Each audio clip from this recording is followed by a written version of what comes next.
I found my birth mother after 43 years. We'd been working in the same hospital for 9 months without knowing we were related. I never planned to search for my birth mother. After 43 years of wondering, I'd made peace with not knowing. Then last October, a patient handed me a DNA test kit as a thank you gift. And 4 months later, I discovered the woman who'd been bringing me coffee every morning in the ER was actually the teenager who gave birth to me in 1979. As an ER nurse for 20 years, I've learned to compartmentalize. My adoption was filed in the same mental cabinet as other questions without answers. My adoptive parents were wonderful, paired open about my history, supportive when I asked questions. The records were sealed, and the only information they had was that my birth mother had been 16, Catholic, and wanted a better life for me. I'd accepted that reality until Mrs. Goldstein, a grandmother I'd cared for during a heart scare, pressed a small box into my hands for treating me like a person, not just a case, she explained. My granddaughter says these DNA things are all the rage now. The kit sat unopened in my drawer for weeks. What was the point? But during a particularly difficult shift part, we'd lost a young mother in a car accident. I went home, poured a glass of wine, and swabbed my cheek, seeking something, connection maybe. When the results came back in February, I was shocked to find a close relative match. Angela Wilson, 59 years old, living in my city. The system estimated she was likely my mother or aunt. There was a message option, but what would I even say? 2 days later, while charting at the nurse's station, I overheard a lab tech call out, "Angela, your results are ready." I looked up to see the hospital's phlebotomist Perntal, the quiet woman who'd been bringing coffee to our department since she transferred from the downtown hospital last summer.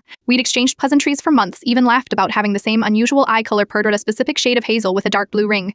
My heart nearly stopped that evening. I sent a message through the DNA site. "This might sound strange, but I think we might work at the same hospital. I am an adopted child born on the 12th of April, 1979 at St. Mary's." Her response came within minutes. "I've been bringing coffee to my daughter for 9 months without knowing it was her." We met in the hospital chapel the next morning, both of us having arrived hours early for our shifts. She brought a small, worn photo of herself holding a newborn parent, me pair to the only picture she'd taken before the adoption. "I looked for you in every young woman's face for years," she whispered. "Then I stopped allowing myself to hope. When I transferred to this hospital, I felt drawn to you immediately, but never understood why." She told me about being 16 and Catholic in 1979, about her parents' insistence on adoption, about the brief moment she'd held me before letting go. I told her about my life, my adoptive parents, my own daughter now in college. For 9 months, we'd exchanged coffees and smiles, completely unaware of our connection. Now we're navigating this new reality pair, not exactly mother and daughter in the traditional sense, but something unique and precious. Yesterday, Angela met my adoptive parents. There were tears, but also laughter. My mother hugged her and said simply, "Thank you for the gift of our daughter. Sometimes the answers we seek have been bringing us coffee all along."